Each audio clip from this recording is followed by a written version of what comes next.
project. The pyrolyzed plastic, we are changing plastics to produce diesel oil. If you look at some of the oil we collect already, high quality diesel, just need some clean up and good for any vehicle. Right here we have the primary reactor. There, look up. There, look. No, not do it something like we do it directly over it, man. Out it. Over here we have the primary reactor set on a coal stove. Right here is the catalyst chamber where all the plastic fumes go up through this spark contraption, leaking but still working.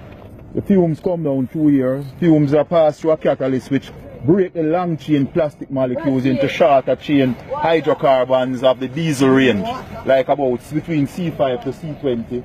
The valve here prevent backflow, along with this one prevent any backflow of gas. So there's no chance, there's no danger to the persons using this refinery, because it's something we know we can set up so that other people can have refineries like this. So the plastics in the backyard won't become a problem. We can use them for fuel. Because this diesel that we are generating now was less than 20 pounds of plastic. Passed through primary chamber, catalyst reaction, secondary reaction chamber, and then by way of a safety valve through to this expansion chamber where the gases stay. Under ideal conditions, you would cool this somewhere, because some of the gases which come out here are flammable and some could be cooled and used to make even more diesel. So what you could do is, just to demonstrate, if we apply a match, a lighted match to right here, you will see that the gases that come from this are gases that you can use for cooking. That would include a mixture of butane, propane, not butane, propane, methane and all the LPG. Out it please.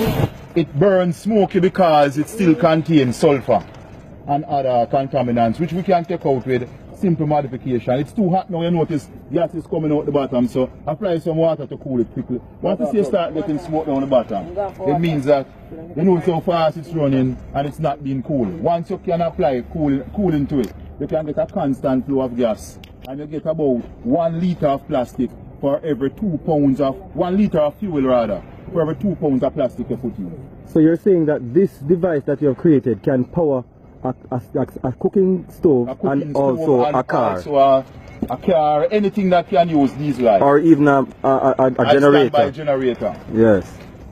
Well, this is an excellent project that you have here. Yeah, this is Penwood thing in action. Any of the students want to? Mr. Anderson. Yes. Mr. Philburn.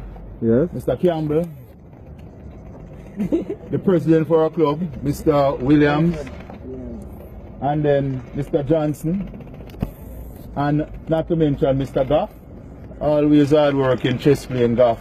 And then our associate member, last but not least, Mr. Burke.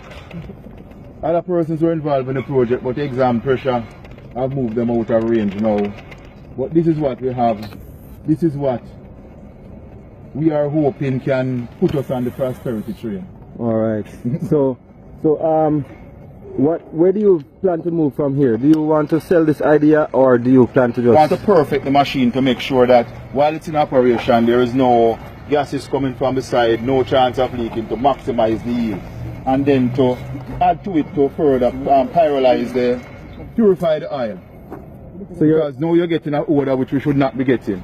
All of this should be going back into the reaction chamber, so that, because it's cooling down now because it's fired up with coal. Once we get it properly working and channel the pyrolysis gas back to the primary reaction chamber, all of this burn off that you're smelling is gas that you could be using to cook your food.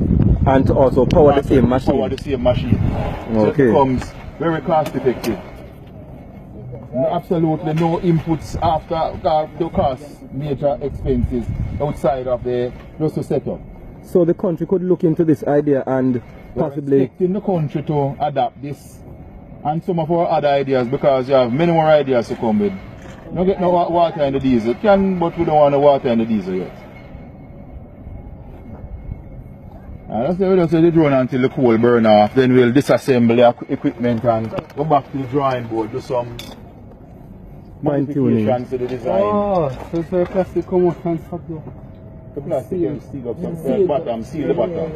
But remember, this now can use again because one way we're going to leak off. So the other half of the drum now, the other 2/3 of the drum, we want to make it to that removable, so we can open and put on and screw it like how this can screw off and use again.